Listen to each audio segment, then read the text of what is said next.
Me30 feminist blogger, writing about gender-based violence regularly.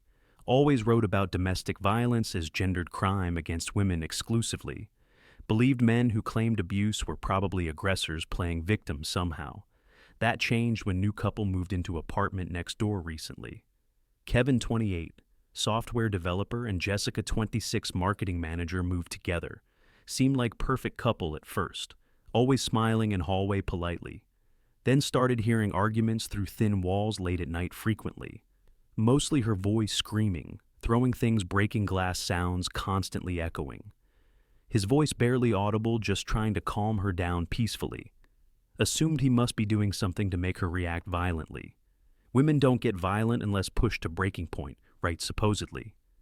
One night heard massive crash, followed by him crying out painfully.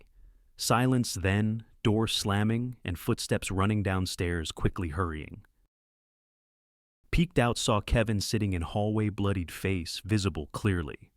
Asked if he's okay. He says just needs a minute alone. See 3 parallel scratches down his cheek, bleeding freely, dripping constantly. Tell him those look deep, should get checked out immediately professionally. He laughs, bitterly says, emergency room, asks too many questions. Unfortunately, just wants to sit until bleeding stops, then go back inside. I'm confused, why would hospital questions matter for accident injury treatment? He looks at me, says, "You really don't know, do you?" Explains last time she broke bottle over his head, violently attacking. Went to emergency room, bleeding from scalp. Laceration, profusely dripping blood. Nurse asked what happened. He told truth honestly without hiding anything. She literally rolled her eyes. Said, "What really happened this time?" He insisted girlfriend hit him with bottle during argument at home. Nurse called. Security had him held for a psychiatric evaluation immediately afterwards. Psychiatric evaluation for claiming girlfriend attacked him violently with glass bottle. Doctor asked if he was threatening her before incident occurred tonight. What did he do to make her defend herself like that? Treated like aggressor, despite being one bleeding profusely from head wound. Released hours later with pamphlet about anger management classes for men. No documentation of injuries, no report filed, nothing official recorded anywhere. Told me he learned to just say fell downstairs instead. Safer than admitting woman, half his size, beats him up regularly. I sat there stunned, trying to process this information, completely shocked. Asked why he doesn't just leave her, then escape the abuse. He laughs again, says with what money exactly, where would go? She controls finances, threatens to destroy his career completely. If leaves, has photos of his injuries, says she'll claim self-defense, happened, everyone will believe her over him, guaranteed every time without question. Seen what happens to men who report domestic violence to police. Either arrested themselves or laughed out of building by officers mocking. Showed me texts she sends 100 per day, constantly harassing him. Kill yourself. No one loves you, worthless piece of shit messages. I'll tell everyone you beat me. Destroy your life completely forever. Tracking his location, demanding photos, proving where he is every hour. Isolating him from friends, family support systems completely and systematically. Classic abuse tactics I recognized from women's stories I'd written about. But coming from her directed at him, instead, reversing typical roles, suggested he document everything, build a case against her for court. He pulls out folder filled with photos, evidence collected over months. Bruises, cuts, bite marks scattered across arms, torso. Visible in pictures. Recording of her admitting she likes hurting him for fun. Says police won't care, courts won't believe him anyway, regardless. Research statistics, only one men's shelter in entire state available, compared to dozens for women, and it's completely unfunded, barely operating. Called Domestic Violence Hotline. One seeking help, desperately needing support. They asked to speak to his girlfriend instead of helping him. Assumed he was aggressor trying to manipulate system for control. Hung up when he insisted he was victim needing help. Tried another hotline, told no services for men available at all. Suggested he examine what he's doing to trigger her violent outbursts. Maybe try being better partner, avoiding her anger and violent reactions. Exact opposite of what they tell female victims seeking help desperately. No validation, no resources, no escape route available for male victims. Showed me his arm covered in circular burn scars from cigarettes.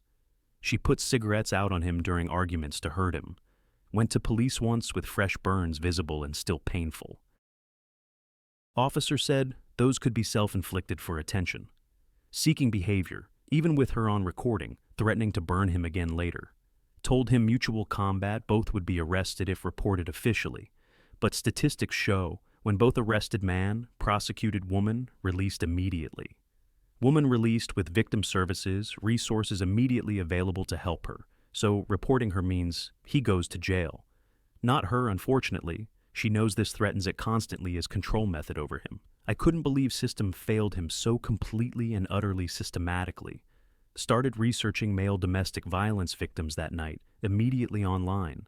Found studies showing nearly equal rates of victimization between genders, but virtually no resources, shelters, or support available for men anywhere. Men more likely to be arrested when reporting their own abuse. Mandatory arrest policies default to removing male from home automatically.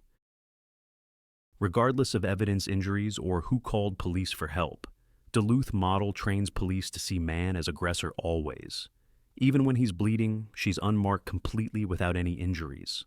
Watched Jessica return. Hour later, Kevin let her in immediately. Heard her crying, apologizing, promising to change, never heard him again. Classic abuse cycle I'd written about 100 times before in articles. But with genders reversed, nobody cares at all about male victims. Next day, Kevin wearing sunglasses, hiding black eye from last night. Co-workers joke about being whipped by girlfriend, making fun of him. If woman had black eye, everyone would intervene immediately with concern. Man with black eye gets laughed at, instead treated like joke. Started noticing how normalized female on male violence is in society. Commercials showing women slapping men for comedy, making everyone laugh. Movies where woman beats man and audience cheers for her empowerment. Reverse genders, and it would be horrifying abuse triggering outrage immediately. But female violence against men, entertainment somehow acceptable and funny. Tried writing article about male domestic violence victims for my blog. Editor killed it, saying it minimizes women's experiences with domestic violence. Drawing attention to male victims, apparently anti-feminist according to her. Suggested I focus on toxic masculinity causing violence instead of this. But toxic masculinity didn't give Kevin those bruises and burn scars. Jessica did, while society laughed at his pain and suffering daily. 3 months later, Kevin hospitalized with stab wound in his abdomen. Jessica claimed self-defense. He was threatening her. She had no choice, despite security footage showing her attacking him first with kitchen knife. He's arrested from hospital bed, still bleeding through bandages and stitches. Charged with domestic violence based on her word alone. No evidence. No marks on her, just her story believed completely by police. His documented injuries over months meant nothing to anyone in authority. Bail set high, can't afford it. Stays locked up awaiting trial. She empties joint accounts while he's in jail, taking everything. Moves new boyfriend into their apartment immediately while he's locked up. Kevin loses job while incarcerated awaiting trial for months without income. Public defender suggests plea deal. Avoiding prison time. Just accept conviction. Admit to crime he didn't commit or risk years in prison. Takes deal because jury would believe her over him, guaranteed. Now has record as domestic abuser permanently on his background. Can't rent apartment with violent crime conviction showing up always.